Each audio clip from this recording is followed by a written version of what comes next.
نحمدہ ونصلی علی رسولہ الکریم اما بعد۔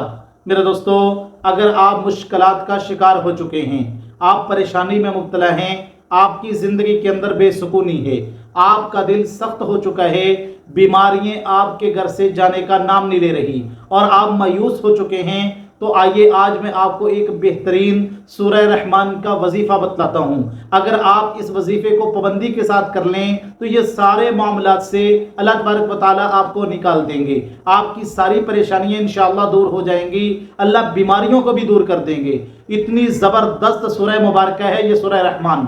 تو آپ نے اس کو کیسے پڑھنا ہے، آئیے میں آپ کو بتلاتا ہوں۔ رسول اکرم صلی اللہ علیہ وسلم کی حدیث مبارکہ کا مفہوم ہے، اللہ کے نبی نے فرمایا کہ ہر چیز کا ایک حسن ہوتا ہے، ایک اس کی زینت ہوتی ہے۔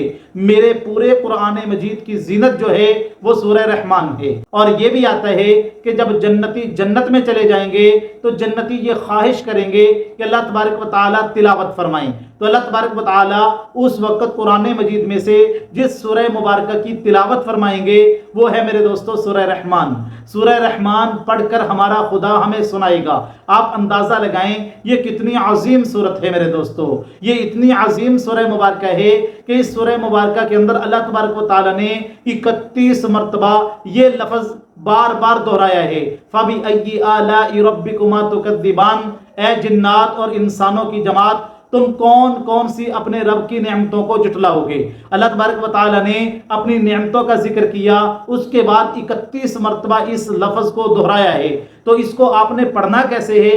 آسان طریقہ ہے۔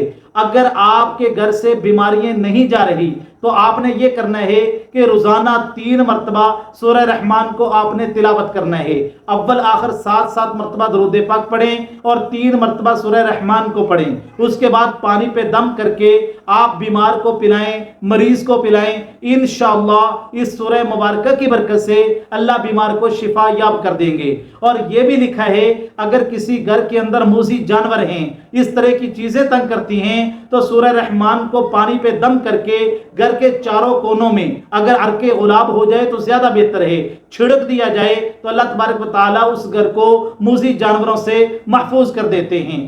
اور یہاں تک آپ نے بہت سارے لوگوں کو دیکھا ہوگا، بلکہ اب تو ایک ڈاکٹروں کی ریسرچ بھی آ چکی ہے، آپ یوٹیوب پہ جا کے دیکھیں گے بہت سارے لوگ اور خاص کر ڈاکٹر کہتے ہیں کہ ہم نے کینسر کے مریضوں کو سورہ رحمان سنائی، سورہ رحمان کی تلاوت ان کو سنائی، تو اس سورہ مبارکہ کی تلاوت کی برکت سے اللہ تبارک و تعالیٰ نے ان کے کینسر کو ختم کر دیا۔ تو دوستو بات ہے یقین کی، وَنُنَزِّلُ مِنَ الْقُرْآنِ مَا هُوَ شِفَاء، اللہ فرماتے ہیں ہم نے قرآن کو شفا بنا کر اتارا ہے۔ تو اگر آپ یقین کے ساتھ قرآن کو پڑھیں گے، اللہ تبارک و تعالیٰ اس قرآن کے اندر ضرور تاثیر رکھیں گے، کیونکہ قرآن تو ہے ہی برکت والی کتاب، تبرک بالقرآن فَإِنَّهُ كَلَامُ اللَّهِ، فرمایا قرآن کے ذریعے سے برکتیں حاصل کیا کرو کیونکہ یہ اللہ کا کلام ہے۔ تو آپ اس عمل کو کریں، انشاءاللہ آپ کو بہت فائدہ ہوگا۔